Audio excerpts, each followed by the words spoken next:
Snip, snip, snip. The sound of the scissors cutting my long black hair echoed in my mind. This was the moment when I turned into a boy for money. My parents forced me to do it. But before I continue, don't forget to like, share, subscribe, and hit that notification button. Do this, and you will become the first millionaire in your family. Charlotte, Charlotte, my mother bolted through the door one afternoon. I was sitting at the dinner table helping my 7-year-old brother Jayden with his homework. "What's wrong, Mom?" I asked, startled by her sudden intrusion. "Guess what?" my mother said, and her eyes grew brighter as she spoke. "What?" I asked my mother. I simply detested guessing games since it usually turns into one of my parents telling me about their newest get-rich scheme. "Mr. James is coming to town," my mother squealed. "Who?" I asked. My brother chimed in, sounding a bit annoyed. "You are so lame. You know, the host of How Tough Are You?" How Tough Are You is a game show that recruits teenage boys and puts them through a series of tasks. I hated watching that show since it usually ended up with one of the boys eating something gross like a slug or putting their hands into something like a container filled with spiders. "So why are you excited about that?" I asked, puzzled. "You are going to be on the show," my mom exclaimed. My jaw dropped open.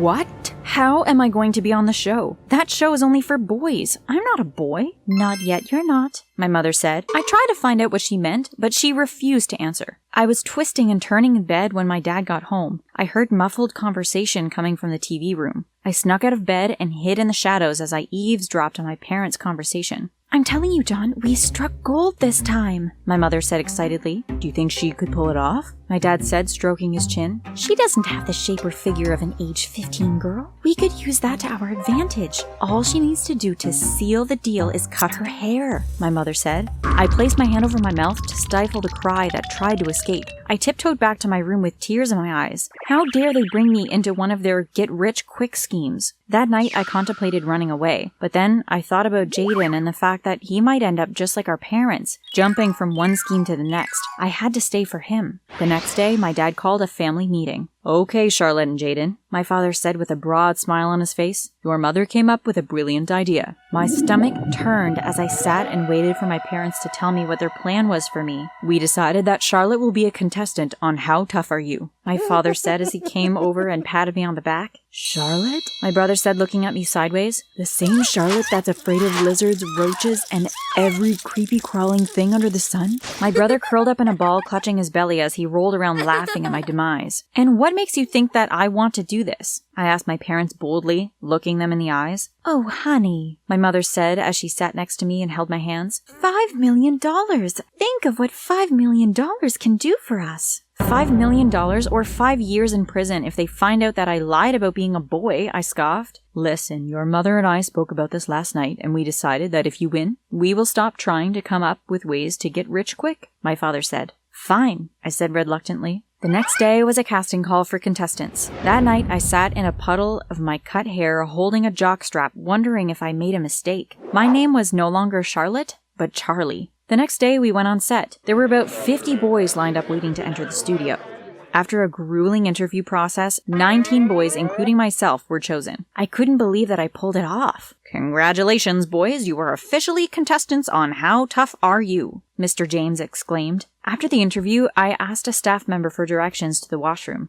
I almost headed into the ladies' washroom, but quickly made a detour to the men's. I hesitated before I entered. There were 2 boys using the urinals. I felt my face redden because they were just peeing right there, right in front of each other. I quickly entered a stall. I waited until I was sure they were gone before using the bathroom. When I was finished, I washed up quickly and rejoined my family. "Okay, parents, it's time to say goodbye to your sons," Mr. James said. "The next time that you see them, you and your family may be millionaires. Follow me as we will need you to sign contracts for your sons. This way," Mr. James said and walked off. I hugged my parents and my brother goodbye before being ushered away. That night, we had a feast. There were 6 tables piled with foods, desserts, and drinks. I watched as the other boys laughed and mingled with each other. I sat in a corner picking at my food, wondering how I was going to pretend to be a boy for 2 weeks. After the feast, we were paired up. There were 2 boys per room. Mr. James told us that the person we were paired up with would be our teammate for the duration of the contest. I was teamed up with a boy named Karen. He seemed kind of shy. I was happy when he didn't ask me any questions when we got to our room, as I was too worried about what would take place over the next 14 days.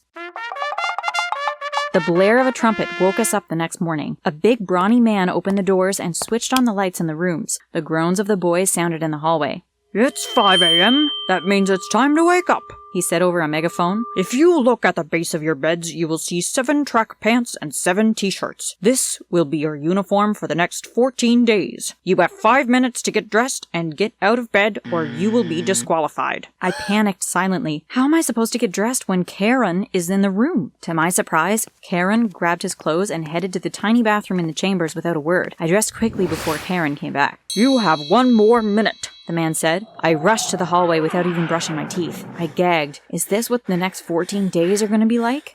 At the end of the 5 minutes, all 20 boys were outside their doors waiting for instructions. The big, brawny man introduced himself as Mr. Marshall. He told us that every exercise we did from this time forward, we would obtain a score. Now, let's go for a jog, Mr. Marshall said as he led us to a big field at the back of the studio. 20 laps, let's go. You must cross the 20 laps with your partner, otherwise it doesn't count. He blew the whistle around his neck and the boys took off. As I began to run, I saw Karen fell into step next to me. Pace yourself, he said. Stay with me and you'll be fine. That morning, not only did we have to run 20 miles, but we had to do an obstacle course. I felt as though I was in boot camp for bad behaved teens. During the last stretch of the obstacle course, my leg got caught in the rope bridge that I was climbing. I watched as Karen sprinted ahead of me. Karen, wait! I shouted. Karen stopped and looked around and sprinted back to me. Keep still, he said calmly as he untangled my leg. Okay, let's go, he said as soon as the rope was loose. We crossed the line in 6th place. Sorry, I said as I dashed a bottle of water over my face to cool myself down. That's okay. That's what teammates are for. He smiled at me. For the first time since entering the competition, because of Karen, I felt that I would be able to make it till the last day of the competition. Over the next few days, Karen and I got closer. At nights, we would plan our strategies based on what we remembered from previous recordings of the show. Each day that passed, contestants were sent home. Some of the challenges were sitting in a bathtub with frogs, drinking raw eggs, drinking pureed bugs, jogging in socks, then placing your partner's sock in your mouth. The worst challenge for me was sucking worms off Karen and spitting them in a bowl. Day 13. That night, there were only 3 contestants left for the finale. Myself, Karen, and Marlon. Even though there were other rooms available, Karen and I still shared a room. I realized that I was starting to have feelings for Karen. He was just so kind and funny, and I knew I could always rely on him. That night, while chatting with him, I impulsively leaned forward and kissed him. I figured, hey, that was my last night with him, so I may as well shoot my shot. Nothing could prepare me for what happened next. Karen wiped his lips and said, I'm sorry, Charlie, but I'm not gay. I giggled. I'm not a boy, silly. I'm really a girl. There I was on the last night of the game show and spilling my guts about who I really was. Was I insane? Well, I'm not a boy either, Karen said and smiled. My brain was trying to comprehend what I just heard. You what? I asked again. I'm not a boy, he whispered. My name is Carrie Ann McIntosh. It's nice to meet you. Karen, or should I say Carrie Ann, extended her hand to me. I shook it. Hi, my name is Charlotte Lewis, I whispered. We exchanged stories about how we ended up on the show. Unlike me, Carrie Ann enjoyed the show and would never miss an episode when it aired. Her grandmother needed the money for surgery, and this was the only way that her family could afford it. Let's make a pact, she said. If either one of us wins, we share the money. Deal, I said as I shook her hand firmly. Then I began to laugh.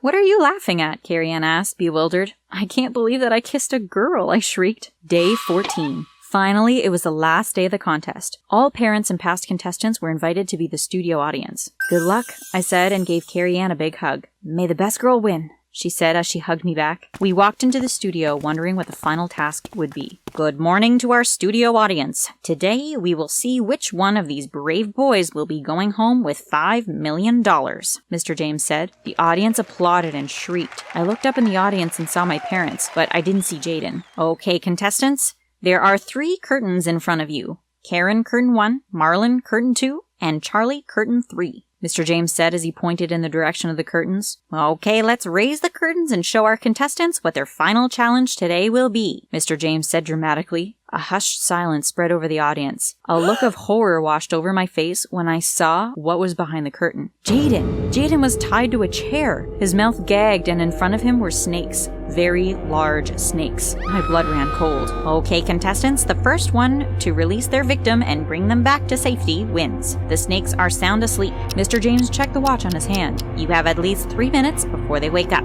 Buzz. The bell rang and I inched into the makeshift corridor to save my brother. I barely had enough space between the snakes to place my feet. I was halfway down to Jayden when I felt something move against my leg. I saw the 15 short years of my life flash before my eyes. I was paralyzed. I wanted to save Jayden, but I was too afraid to move. Suddenly, a voice shouted, "Go, Charlie, go! You can do this!" It was Carrie Ann. I inhaled quickly and mustered every ounce of courage that I had and made my way to Jayden. "Way to go, Charlie!" Jayden beamed with pride as I released him from his bondage. "Come on, hop on," I said, stooping down a bit so that Jayden could hop onto my back. I slowly made my way back to where I began. Jayden hopped off and Carrie Ann gave me a high five. "Way to go, bro," she said as she winked at me. "The time that we have all been waiting for is here. The results of the contest. Who is going home $5 million richer today?" Mr. James opened the envelope that was in his hand and continued. "The winner is Karen McIntosh." The audience cheered and balloons and confetti rained down on us. I watched as Carrie Ann received her check and posed for pictures. I was relieved that it was finally over. My parents rushed down from the audience and hugged me. They apologized for forcing me to go on the show, and they vowed to never put me or Jayden in harm's way again. My parents followed me into the chamber so I could retrieve my things. A few minutes after, Carrie Ann showed up and we introduced our families. In hushed whispers, Carrie Ann told her parents about the deal we made. They agreed to share the money and thanked me for keeping their daughter's secret. I'm happy to say that my parents were true to their word. They never took part in another get-rich scheme. That year I may have lost my hair, but I gained something much, much more. To this day, Carrie Ann and I still chat, but we never told anyone how we truly met.